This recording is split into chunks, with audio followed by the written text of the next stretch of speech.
मुझे लगता है बीजेपी केवल अब एक राजनीतिक पार्टी ही नहीं, एक इंस्टीट्यूशन भी है जिसमें एक से बढ़कर एक गधे मैन्युफैक्चर होते हैं और उनको पढ़ाने के लिए आरएसएस से टीचर नियुक्त होकर आते हैं, जो कि उनको विज्ञान, गणित, तर्कशास्त्र, राजनीति शास्त्र या समाज शास्त्र न पढ़ाकर केवल हिंदू मुस्लिम मतभेद के बारे में पढ़ाते हैं। जब बीजेपी एक इंस्टीट्यूशन है तो एग्जाम भी होते हैं और अभी बिहार में चल रहे हैं एग्जाम। अलीनगर की सीट पर बैठी है मैथिली ठाकुर और आज मैथिली ठाकुर का वाइवा है। एग्जामिनर ने मैथिली ठाकुर से हिंदू मुस्लिम से हटके बिहार के विकास के ब्लूप्रिंट के बारे में पूछ लिया है।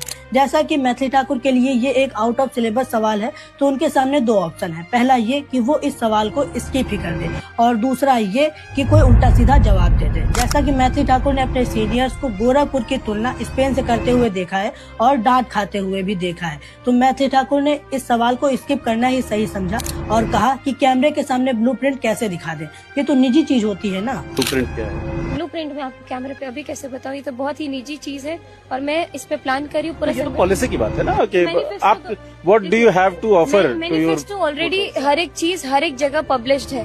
वैसे तो इस इंस्टीट्यूशन में बहुत सारे नए पुराने छात्र हैं जो कि अलग अलग विषयों पर उल्टी सीधी बात करते हुए नजर आ जाते हैं, लेकिन जो नए छात्र हैं उनको केवल हिंदू मुस्लिम अनेकता ही सिखाई गई है, जो कि केवल वही बोलते हैं, जिसकी झलक आपने मैथिली ठाकुर के अलीनगर को सीतानगर या जानकी नगर बनाने की बात में देखी होगी। काशी का नाम भी मैथिली है, मिथिला की रहने वाली है। हाँ। तो क्यों ना इस अलीनगर का नाम मैथिली नगर, जानकी नगर या फिर सीतानगर कर दिया जाए। मैं तो कहूँगा मैथिली ठाकुर को ऐसे खिन्न भाव से ना देखें, बेचारी प्रयास कर रही है, सफल हो जाएगी, भरोसा रखें।